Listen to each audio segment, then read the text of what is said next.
ಪ್ರತಾಪ್ ಸಿಂಹ ಅವರು ಲೈವ್ ಬಂದಿದ್ದಾರೆ 2 ನಿಮಿಷದ ಹಿಂದೆ. ಒಂದಿಷ್ಟು ಬೇರೆ ಬೇರೆ ವಿಚಾರಗಳನ್ನು ಮಾತನಾಡ್ತಾ ಇದ್ದಾರೆ.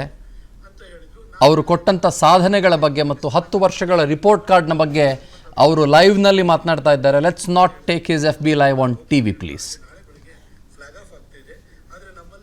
ಫ್ಲಾಗ್ ಆಫ್ ಆಗ್ತಿದೆ. ಆದರೆ ನಮ್ಮಲ್ಲಿ ಅದರದ್ದು ಮೈಸೂರಿಂದ ಬೆಳಗ್ಗೆ ಹೋಗಿ ಚೆನ್ನೈಗೆ ಹೋಗಿ ರಾತ್ರಿಗೆ ವಾಪಸ್ ಬರುತ್ತೆ. ರಾತ್ರಿ ಅದರದ್ದು ಮೇಂಟೆನೆನ್ಸ್ ಅಂದ್ರೆ ಪ್ರೈಮರಿ ಮೇಂಟೆನೆನ್ಸ್ ಒಂದು 6 ಅವರ್ಸ್ ಬೇಕಾಗುತ್ತೆ. ಆ 6 ಅವರ್ಸ್ ಮೈಸೂರಿನಲ್ಲಿ ನಾವು ಸ್ಟೇಷನ್ ಮಾಡಿ ಅದರದ್ದು ಬ್ರೇಕ್ ಶೂ ಇರ್ಬೋದು, AC ಇರ್ಬೋದು ಎಲ್ಲ ಚೆಕ್ ಮಾಡ್ತಾರೆ, ಕ್ಲೀನಿಂಗ್ ಇರುತ್ತೆ. ಆದ್ರೆ ನಮ್ಮ ಹತ್ರ ಅದಕ್ಕೊಂದು ಪಿಟ್ ಲೈನ್ ಬೇಕಾಗುತ್ತೆ. ಅದು AC ಎಲ್ಲ ಚೆಕ್ ಮಾಡಿದ್ರೆ ಅದಕ್ಕೆ ಎಲೆಕ್ಟ್ರಿಫಿಕೇಶನ್ ಆಗಿರ್ಬೇಕಲ್ಲ, ಹಾಗಾಗಿ ಅದು ಸ್ವಲ್ಪ ವಿಳಂಬ ಆಗ್ತಾ ಇರೋದ್ರಿಂದ ನಮಗೆ ನಾಳೆ ಅದು ಚೆನ್ನೈಯಿಂದ ಫ್ಲಾಗಿಂಗ್ ಆಫ್ ಆಗುತ್ತೆ, ಬ್ಯಾಂಗ್ಳೂರ್ ಬಂದು ಮತ್ತೆ ಚೆನ್ನೈಗೆ ಹೋಗುತ್ತೆ. ಏಪ್ರಿಲ್ 5ನೇ ತಾರೀಕಿಂದ ಅದು ಮೈಸೂರಿಂದ ಹೊರಟು ಚೆನ್ನೈಗೆ ಹೋಗಿ ವಯಾ ಬ್ಯಾಂಗ್ಳೂರ್ ಚೆನ್ನೈಗೆ ಹೋಗಿ ಚೆನ್ನೈಯಿಂದ ಮೈಸೂರಿಗೆ ಬರುತ್ತೆ. ಯಾಕೆ ಹೇಳ್ತೀನಿ, ಇದು 13ನೇ ಟ್ರೈನ್ ಆಗುತ್ತೆ. ಅಷ್ಟರೊಳಗಡೆ ಫ್ಲಾಗಿಂಗ್ ಆಫ್ ಮಾಡ್ಲಿಕ್ಕೆ ನಂಗೆ ಆಗಲ್ಲ. ಯಾಕೆ ಅಂತಂದ್ರೆ ಚುನಾವಣೆ ಮಧ್ಯದಲ್ಲಿ ಇರ್ತೀವಿ ನಾವೆಲ್ಲ. ನಾನು ಕಳೆದ 10 ವರ್ಷ, ಈಗ ಇನ್ನೊಂದು 4-5 ದಿನದಲ್ಲಿ ನೋಟಿಫಿಕೇಶನ್ ಆಗ್ಬೋದು ಅಥವಾ ಎನಿ ಟೈಮ್ ಆಗ್ಬೋದು. ಬಹುಶಃ 13-14 ನಂತರನೇ ಆಗುತ್ತೆ ಅಂತ ಭಾವಿಸ್ತೀನಿ. 15 ಒಳಗಡೆ ಆಗ್ಬೋದು ಅಂತ ಅನ್ಕೊಳ್ತೀನಿ. ಲಾಸ್ಟ್ ಟೈಮ್ 11ನೇ ತಾರೀಕು ಆಗಿತ್ತು, ಮಾರ್ಚ್ 11ನೇ ತಾರೀಕು.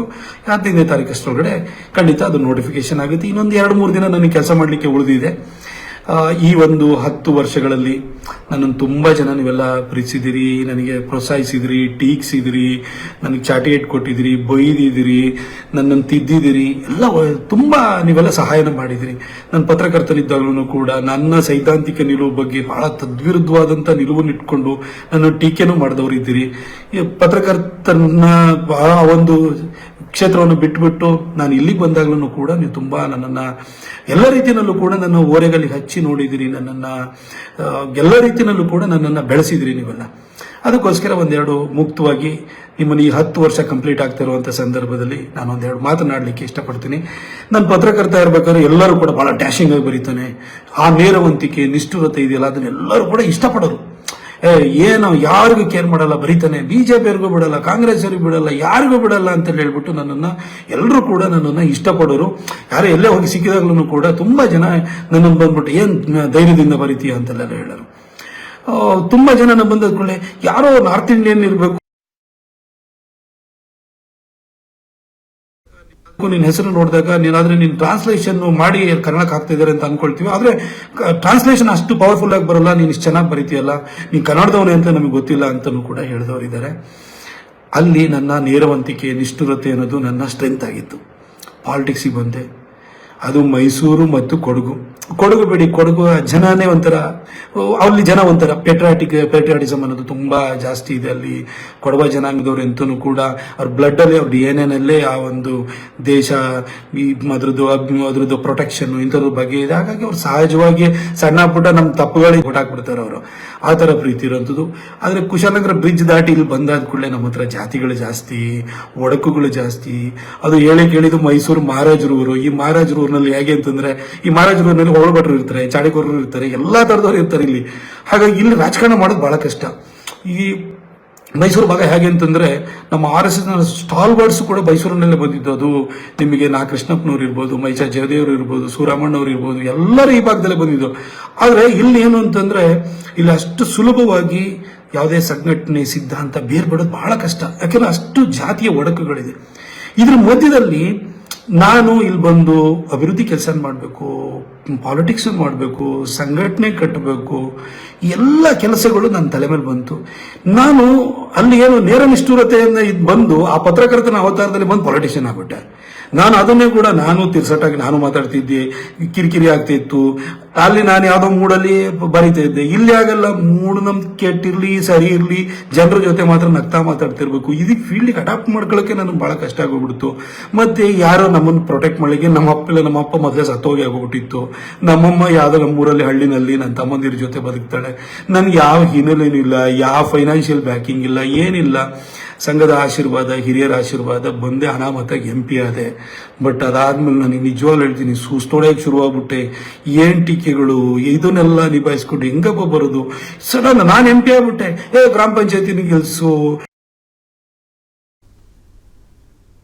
ತಾಲೂಕ್ ಪಂಚಾಯತಿ ಗೆಲ್ಸು, ಜಿಲ್ಲಾ ಪಂಚಾಯತಿ ಗೆಲ್ಸು. ನಾನೇ ಕಷ್ಟದಲ್ಲಿ 31,000 ಗೆದ್ಕೊಂಬಂದಿನಿ. ಇವೆಲ್ಲ ಗೆಲ್ಸಕ್ಕೆ ನನ್ನ ಕೈಲಿ ಆಗುತ್ತಾ? ಅದು ಒಬ್ಬ ಲೀಡರ್ ಮೇಲೆ ಒಂದು ವಿಶ್ವಾಸ ಬರ್ಬೇಕಲ್ವಾ. ಆ ವಿಶ್ವಾಸ ಗಳಿಸಬೇಕಾದ್ರೆ ಬಹಳಷ್ಟು ನಾವು ನಮ್ಮ ಅಭಿವೃದ್ಧಿ ಕಾರ್ಯಗಳ ಮುಖಾಂತರ ಜನರನ್ನ ನಾವು 2015 ಜಿಲ್ಲಾ ಪಂಚಾಯತ್ ತಾಲೂಕ್ ಪಂಚಾಯತಿ ಚುನಾವಣೆ ಪ್ರತಾಪ್ ಸಿಂಹ ಒಂದ್ ಸೀಟನ್ನು ಗೆಲ್ಸ್ಬಿಟ್ಟು ನಾವು ಕ್ಷೇತ್ರದಲ್ಲಿ ಅಂತಾರೆ.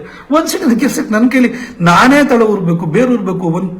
ಒಂದು ಚಿಕ್ಕ ಚಿಕ್ಕ ಸಹಕಾರ ಸಂಘಗಳಿರ್ಬೋದು, ಕೃಷಿ ಪತ್ತಿನ ಸಹಕಾರ ಸಂಘಗಳಿರ್ಬೋದು, ಹಾಲ್ ಅಂಡ್ ಡೈರಿ ಇರ್ಬೋದು, ಈ ತರದ ಒಕ್ಕೂಟಗಳಲ್ಲೆಲ್ಲ ಇಲ್ಲಿ JDS ಕಾಂಗ್ರೆಸ್ ಬೇರೂರಿದೆ. ಇಲ್ಲಿ ಬಂದು ನಾನು ಅವ್ರ ಜೊತೆ ಅದರೊಳಗಡೆ ಪೆನೆಟ್ರೇಟ್ ಆಗ್ಲಿಕ್ಕೆ, ಇನ್ನೊಂದಾಗ್ಲಿಕ್ಕೆ ನಾನು ಅಭಿವೃದ್ಧಿ ಕಾರ್ಯಗಳ ಮುಖಾಂತರವಾಗಿ ಜನರ ಹತ್ರ ವಿಶ್ವಾಸನ ಗಳಿಸಿಕೊಂಡು ಆನಂತರ ಅವರು ನನ್ನ ಮಾತಿಗೆ ಬೆಲೆ ಕೊಡುವಂತ ಒಂದು ವಾತಾವರಣ ಸೃಷ್ಟಿ ಮಾಡ್ಕೊಳ್ಬೇಕು. ಹಿಂಗೆ ಅನಾಮತಕ್ಕೆ ಆಗಕ್ಕಾಗುತ್ತೆ? ಪ್ರತಾಪ್ ಸಿಂಹ ಗೆಲ್ಸ್ಬಿಟ್ನ 2015 ಎಷ್ಟು ಜನ ಒಂದು ಕ್ಷೇತ್ರದಲ್ಲಿ ಜಿಲ್ಲಾ ಪಂಚಾಯತ್ ಮೆಂಬರ್ಸ್ ಇದ್ದಾರೆ, ತಾಲೂಕ್ ಪಂಚಾಯತ್ ಮೆಂಬರ್ಸ್ ಇದ್ದಾರೆ. ಆಯ್ತು, ನಾನು ಬರೋದಕ್ಕಿಂತ ಮೊದಲು ಎಷ್ಟಿದ್ರು? ನನ್ನ ಕ್ಷೇತ್ರದಲ್ಲಿ ಒಂದು ಗ್ರಾಮ ಪಂಚಾಯತಿನೂ ಇರಲಿಲ್ಲ. ಅನಾಮತ್ತಾಗಿ ನಾನು ಗೆಲ್ಸೋದಕ್ಕೆ ನನ್ನ ಮೇಲೆ ಯಾವುದೋ ಒಂದು ಪ್ರೀತಿಯಿಂದ ಜನ ಓಟ್ ಹಾಕಿದ್ರು. ಮೋದಿಜಿ ದೇಶಕ್ಕೆ ಪ್ರಧಾನಿ ಆಗ್ಬೇಕು ಅಂತ ಹೇಳ್ಬಿಟ್ಟು ಅವ್ರ ಹೆಸರಲ್ಲಿ ಗೆದ್ಕೊಂಡ್ಬಂದವನು. ಅವ್ರ ಹೆಸರಲ್ಲಿ ಅಭಿವೃದ್ಧಿ ಕಾರ್ಯ ತಂದು ನಾನು ಪಕ್ಷನ ಕಟ್ಟಬೇಕಿತ್ತು. ಅದಕ್ಕೆ ನಾನು ಸ್ಟ್ರಗಲ್ ಮಾಡ್ತಾ ಹೊರಟೆ. ಎಲ್ಲರನ್ನೂ ಉಂಟಲ್ಲ, ನನ್ನ ಹತ್ರನೂ ಕೂಡ ನಾನು ಹೇಳಿದಿನಲ್ಲ, ನಾನೇನು ನಿಮ್ಗೆ ತಪ್ಪುನ ಅಥವಾ ನನ್ನ ಬಗ್ಗೆ ನಾನು ಮಾಸ್ಕ್ ಮಾಡ್ಕೊಳ್ಬೇಕು ಅಂತಿಲ್ಲ. ನಮಗೆ ಪತ್ರಕರ್ತನಾಗಿದ್ದಾಗ ಒಂಥರ ಫ್ರೀಯಾಗಿ ನಾವು ಪತ್ರಕರ್ತರಾಗಿರುವಾಗ ನಾವು ಪ್ರೆಸ್ ಕ್ಲಬ್ಗೆ ಹೋಗ್ತಾ ಇದ್ದು, ಬೇರೆ ಕಡೆನೂ ಹೋಗ್ತಾ ಇದ್ದು. ಅಲ್ಲಿ ಏನಂತಂದ್ರೆ ನಮ್ದು ಆ ಥರ ಗ್ರೂಪ್ ಬೇರೆ ಇರ್ತಿದ್ವು, ಹರಟೆ ಹೊಡಿತಿದ್ದು. ಇಲ್ಲಿ ಹರಟೆ ಹೊಡೆಯಕ್ಕೆ ಟೈಮ್ ಇಲ್ಲ, ಜನರ ಹತ್ರ ಬೆಳಗ್ಗೆಯಿಂದ ಸಂಜೆವರೆಗೂ ಕೆಲಸಕ್ಕೆ ಹೋಗ್ಬೇಕಿತ್ತು. ಇಲ್ಲಿ ನಮ್ಮ ಒಂದೊಂದು ನಡತೆಯನ್ನು ಕೂಡ ಇಲ್ಲಿ ರಿವ್ಯೂ ಮಾಡ್ತಾರೆ ಅಂತ ಒಂದು ಪರಿಸ್ಥಿತಿ ಇತ್ತು. ಹಾಗೆ ನಾನು ಇದಕ್ಕೆ ಅಡಾಪ್ಟ್ ಹಾಕೊಂಡು ಇಲ್ಲಿ ಬರೋಷ್ಟರಲ್ಲಿ ನಾನು ನಿಜವಾಗ್ಲೂ ಹೈರಾಣ ಆಗೋದೆ. ಆಮೇಲೆ ಮಧ್ಯದಲ್ಲಿ ನನಗೆ ಭಯ ಶುರುವಾಯಿತು. ಏನಪ್ಪ ಇದೇ ತರ ಹೋಯ್ತು ಅಂದ್ರೆ ಅಭಿವೃದ್ಧಿ ಕಾರ್ಯಗಳನ್ನು ಹೆಂಗೆ, ಇವೆಲ್ಲದನ್ನು ಕೂಡ ನಾನು ಯೋಚನೆ ಮಾಡಲಿಕ್ಕೆ ಆತಂಕಗಳು ಶುರುವಾಯಿತು. ಆಮೇಲೆ ನನಗೆ ಇವತ್ತು ನಿಮಗೆ ಫೇಸ್ಬುಕ್ ಲೈವ್ ಅಲ್ಲಿ ಹೇಳ್ತೀನಿ, ನಾನು ದೇವ್ರ ಹತ್ರ ಎದೆ ಮೇಲೆ ಕೈ ಇಟ್ಕೊಂಡು ಹೇಳ್ತೀನಿ, ದೇವ್ರ ಹತ್ರ ಹೋಗಿ ನನಗೆ ವೈಯಕ್ತಿಕವಾಗಿ ದೇವ್ರ ನನಗೆ ಆಸ್ತಿ ಪಾಸ್ತಿ ಕೊಡು, ನನಗೆ ಏನಾದ್ರು ಇದು ಮಾಡು, ನನಗೇನಾದ್ರು ಮಠ ಕೊಡು, ಇನ್ನೊಂದು ಕೊಡು. ನಾನು ದೇವ್ರ ಹತ್ರ ಯಾವತ್ತೂ ಕೇಳಲ್ಲ. ನಾನು ಹಿಂದೆನೂ ಕೇಳಿಲ್ಲ, ನಾನು ಮುಂದೆನೂ ಕೇಳಲ್ಲ. ದೇವ್ರ ಹತ್ರ ನಾನು ಕೇಳಲ್ಲ.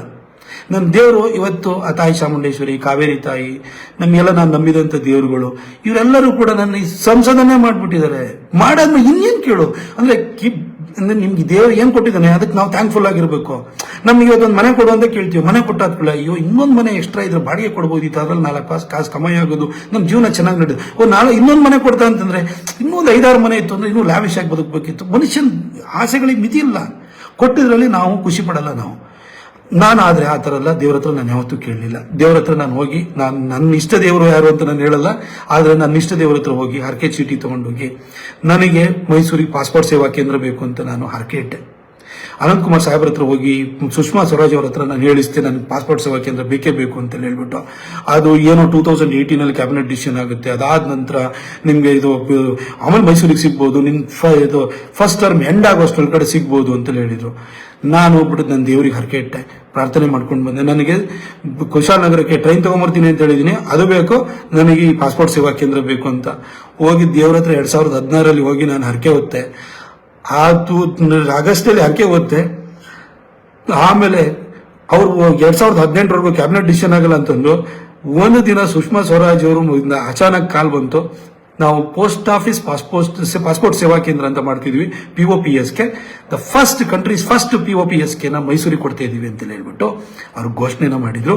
ಫೋನ್ ಮಾಡಿ ಹೇಳಿದ್ರು ನನಗೆ ಇದು ಗುಡ್ ಗವರ್ನೆನ್ಸ್ ಡೇ ಡಿಸೆಂಬರ್ 25 ಇರ್ತದೆ, 23rd ವರ್ಷದೊಳಗಡೆ 3 ದಿನ ಇದೆ, ಪ್ರಿಪರೇಷನ್ ಮಾಡಿ ಇನಾಗ್ರೇಟ್ ಮಾಡಬೇಕು ಅಂತ ಅನಂತಕುಮಾರ್ ಸಾಹೇಬ್ರೆ ಬಂದು ಇನಾಗ್ರೇಟ್ ಮಾಡಿಕೊಟ್ರು.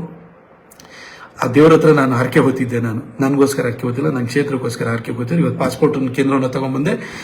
ರಿನ್ಯೂವಲ್ ಎಲ್ಲ ಸೇರ್ಬಿಟ್ಟು 1 ಲಕ್ಷಕ್ಕಿಂತ ಜಾಸ್ತಿನ ನಾವು ಕೊಟ್ಟಿದ್ದೀವಿ. ಹಾಗೆ ಕುಶಾಲನಗರದ ಟ್ರೈನ್ ಅನ್ನು ಕೂಡ ನಾನು ಕೇಳ್ಕೊಂಡಿದ್ದೆ.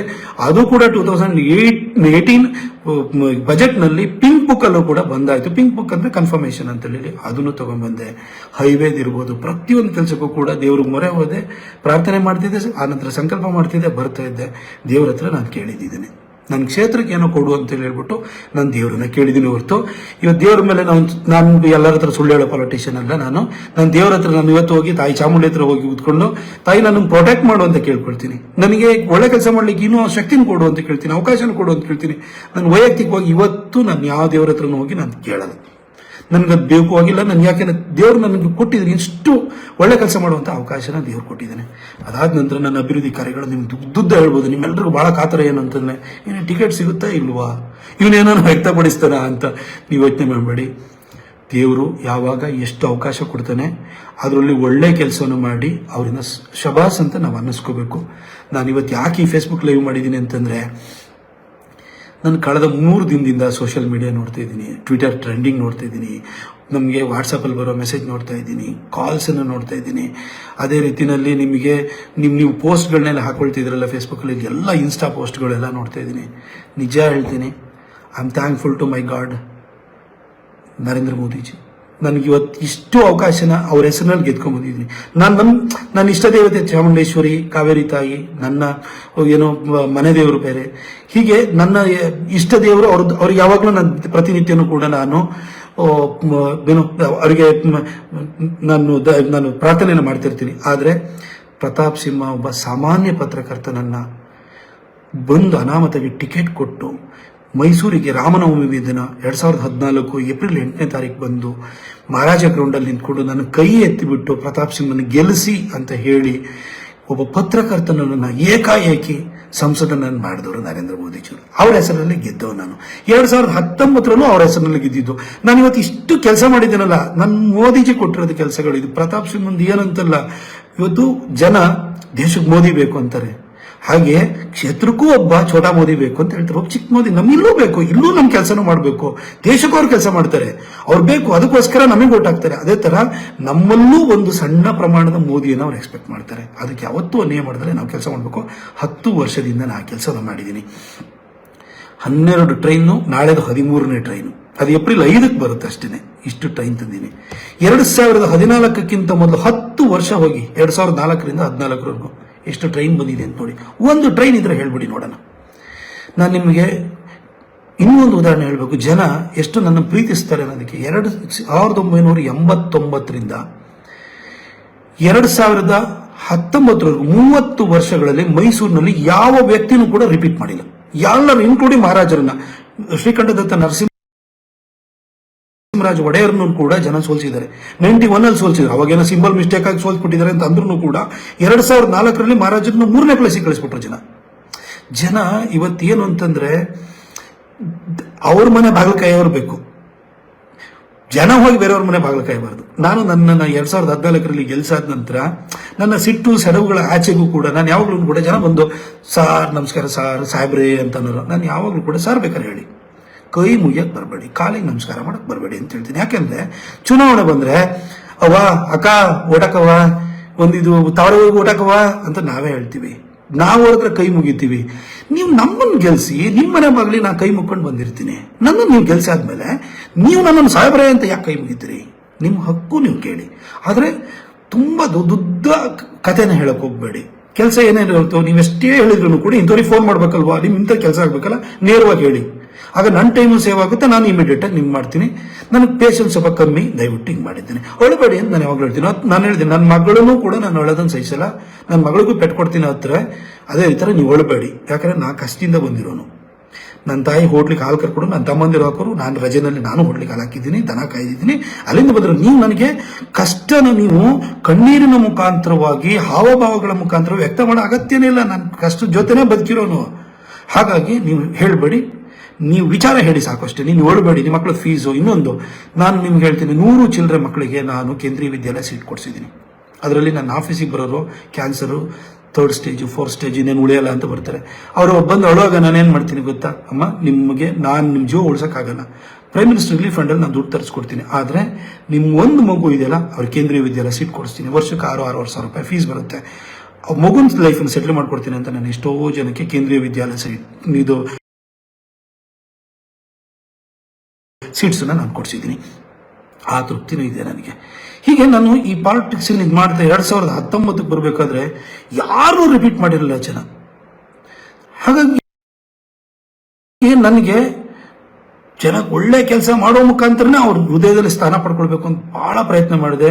ಆ ಟೈಮಲ್ಲಿ ಬಾಲ್ಕೋಟ್ ಅಟ್ಯಾಕ್ ಆಯಿತು, ದೇಶಕ್ಕೊಬ್ಬ ಗಂಡು ಮಗ ಪ್ರಧಾನಿಯಾಗಿ ಸಿಕ್ಕಿದ್ದಾನೆ, ಅವ್ನು ಉಳಿಸ್ಕೊಳ್ಬೇಕು ಅಂತ ಹೇಳಿ ನಮ್ಮ ಎಷ್ಟೋ ತಪ್ಪುಗಳನ್ನ, ನಮ್ಮ ಎಷ್ಟೋ ಎಡವಟ್ಟುಗಳನ್ನು ಕೂಡ ಮನ್ನಿಸ್ಬಿಟ್ಟು ಜನ ಹೆಚ್ಚು ಕಡಿಮೆ ಓಟ್ ಕೊಟ್ಟು ಗೆಲ್ಸಿದ್ರು. ಸೋಮಣ್ಣ ಸಾಹೇಬರು ನಮ್ಮಿಲ್ಲಿಗೆ ಉಸ್ತುವಾರಿ ಸಚಿವರಾಗಿ ಬಂದರು. ಬೆಳಗ್ಗೆ 6 ಗಂಟೆಗೆ ಬಂದು ಎಬ್ಬಿಸಿ ಕಾರ್ಪೊರೇಷನ್ ಏನು ಮೋರಿ ಕ್ಲೀನ್ ಮಾಡಿಸೋದ್ರಿಂದ ಹಿಡಿದು ಎಲ್ಲ ಕೆಲಸದ ಬಗ್ಗೆ ಪಾಠ ಕಲಿಸ್ಕೊಟ್ರು ಅವ್ರು ನನಗೆ. ಅಲ್ಲಿಂದ ನಾನು ತುಂಬಾ ಕಷ್ಟಪಟ್ಟು ಕ್ಷೇತ್ರ ಜನ ಕೆಲಸ ಮಾಡಬೇಕು ಅಂತ ಮಾಡಿದೆ. ಇವತ್ತು ಕೂಡ ನನಗೆ ಸಂಘ ಅವತ್ತು ಮೈಚಾ ಜಯದೇವರು ಇಲ್ಲ, ಇವತ್ತು ಸಂಘದ ಎಲ್ಲ ಹಿರಿಯರುಗಳು, ಇವತ್ತು ಅವ್ರನ್ನೆಲ್ಲ ಹೆಸರನ್ನ ಹೇಳಕ್ ಹೋಗಬಾರ್ದು ಸಂಘದವ್ರನ್ನ, ಆದರೆ ಅವರೊಬ್ರು ಇಲ್ಲ ಅನ್ನೋ ಕಾರಣಕ್ಕೋಸ್ಕರ ಅವ್ರ ಹೆಸರನ್ನ ಹೇಳ್ತೀನಿ. ನನ್ನನ್ನು ಅವತ್ತು ಕೈ ಹಿಡಿದು ಬೆಳೆಸಿದ್ರು, ನನಗೆ ಟಿಕೆಟ್ ಕೊಡಿಸಿದ್ರು, ಗೆಲ್ಸಿದ್ರು, ಒಂದು ಪ್ರಯೋಗ ಅಂತಾರ ಮಾಡಿದ್ರು. ಯಾರಾದ್ರೂ ನನ್ನನ್ನು ಈ ಥರ ಪ್ರಯೋಗ ಮಾಡಿದ್ಮೇಲೆ ನನ್ನ ಮೇಲೆ ಇಷ್ಟು ವಿಶ್ವಾಸ ಇಟ್ಟಿದಾರಲ್ಲ, ಈ ವಿಶ್ವಾಸಕ್ಕೆ ಯಾವತ್ತೂ ದ್ರೋಹ ಆಗಬಾರ್ದು. ನಂತರ ಇನ್ನೂ ಹುಡುಗನ್ ಬೆಳೆಸ್ಬೇಕು.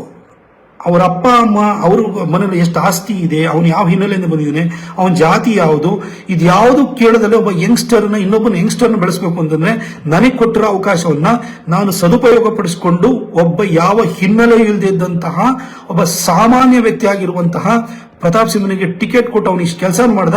ಅದೇ ತರನೇ ಒಬ್ಬ ಬಡ ತಾಯಿಯ ಮಗನಿಗೆ ಟಿಕೆಟ್ ಕೊಟ್ರೆ, ಬಡ ತಾಯಿಯ ಮಗಳಿಗೆ ಟಿಕೆಟ್ ಕೊಟ್ರೆ ಅವರು ಕೂಡ ಕಷ್ಟಪಟ್ಟು ಕೆಲಸವನ್ನು ಮಾಡ್ತಾರೆ, ವಿಶ್ವಾಸ ಉಳಿಸ್ಕೊಳ್ತಾರೆ ಅನ್ನೋ ಒಂದು ನಂಬಿಕೆ ಜನಕ್ಕೆ ಬರಬೇಕು ಅಂತ ಹುಚ್ಚೆದ್ದು ಕೆಲಸ ಮಾಡಿದ್ದೀನಿ.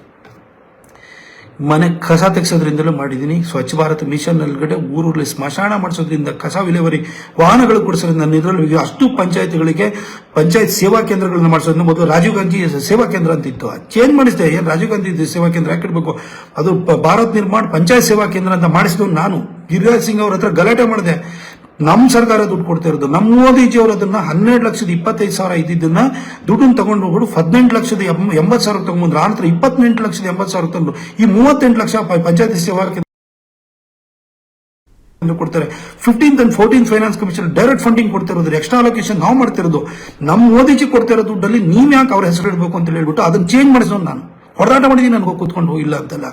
ಹಾಗೆ ಇವೆಲ್ಲ ಕೆಲಸ ಮಾಡಿದೆ. ಬೆಂಗಳೂರು ಮೈಸೂರು ಹೈವೇ ನಾನು ನಿಮ್ದೇ ಆದಂತ ಮನೆ ಕಟ್ಸ್ಬೇಕಾದ್ರೆ ಎಲ್ಲಿ ವಾಸ್ತು ಪ್ರಕಾರ ದೇವ್ರ ಕೋಣೆಯಲ್ಲಿರ್ಬೇಕು, ಇದೆಲ್ಲಿರ್ಬೇಕು, ಆ ಥರ ನೋಡಿದ್ರೆ ಫ್ಲೋರಿಂಗ್ ಏನಾಗಬೇಕು, ಕಟನ್ ಮ್ಯಾಚಿಂಗ್ ಆಗಿ ಯಾವ ಥರ ತಗೊಳ್ಬೇಕು, ನಿಮಗೆ ಇದು ಏನು ನಿಮಗೆ ವಾರ್ಡ್ರೋಬ್ ಯಾವ ಥರ ಇರಬೇಕು, ಅದ್ರೊಳಗಡೆ ಯಾವ ರೀತಿ ನಿಮಗೆ ಫಾರ್ಮಿಕನ್ ಯಾವ್ದು ಹಾಕಬೇಕು ಎಲ್ಲ ಯೋಚನೆ ಮಾಡ್ತಿರಲ್ಲ. ಅದೇ ಥರನೇ ಬೆಂಗಳೂರು ಮೈಸೂರು ಹೈವೇನು ಕೂಡ ಇಲ್ಲಿ ಮೋದಿಯವರ ಹತ್ರ 2018 ಫೆಬ್ರವರಿ 19 ಬಂದು ಘೋಷಣೆ ಮಾಡಿಸಿ ಮರುದಿನನೇ cabinet committee on economic affairs chaired by the honourable prime minister first 6,400 crore approval ಕೊಟ್ಟರು. 24ನೇ ತಾರೀಕು ಭೂಮಿ ಪೂಜೆ ಮಾಡಿದ್ದು, ಮಾರ್ಚ್ 20 ಭೂಮಿ ಪೂಜೆ ಮಾಡಿದ್ದು, ಮಾಡಿ ಆದ ನಂತರ ಅದನ್ನು ರೆಕಾರ್ಡ್ 4 years ಅಲ್ಲಿ ಕಂಪ್ಲೀಟ್ ಮಾಡಿಸಿ ಇವತ್ತು ಕರ್ನಾಟಕದಲ್ಲಿ ಯಾವ ರೋಡನ್ನ ನಿಗದಿತ ಕಾಲಮಿತಿ ಒಳಗಡೆ ಕಂಪ್ಲೀಟ್ ಮಾಡಿದರೆ ಹೇಳಿಸಿ. ಅನುಕ್ಷಣದ ಸುದ್ದಿಗಳಿಗಾಗಿ ವಿಸ್ತಾರ ನ್ಯೂಸ್ ಯೂಟ್ಯೂಬ್ ಚಾನೆಲ್ ಸಬ್ಸ್ಕ್ರೈಬ್ ಮಾಡಿ. ಹೊಸ ಸುದ್ದಿಗಳ ನೋಟಿಫಿಕೇಶನ್ಗಾಗಿ ಬೆಲ್ ಐಕಾನ್ ಕ್ಲಿಕ್ ಮಾಡಿ. ಲೇಟೆಸ್ಟ್ ಅಪ್ಡೇಟ್ಸ್ಗಾಗಿ www.vistaranews.com ವೆಬ್ಸೈಟ್ಗೆ ವಿಸಿಟ್ ಮಾಡಿ. ಅಂಗೈಯಲ್ಲೇ ಜಗತ್ತಿನ ಸುದ್ದಿ ತಿಳಿಯಲು ವಿಸ್ತಾರ ನ್ಯೂಸ್ ಕನ್ನಡ ಆಪ್ ಡೌನ್ಲೋಡ್ ಮಾಡಿ.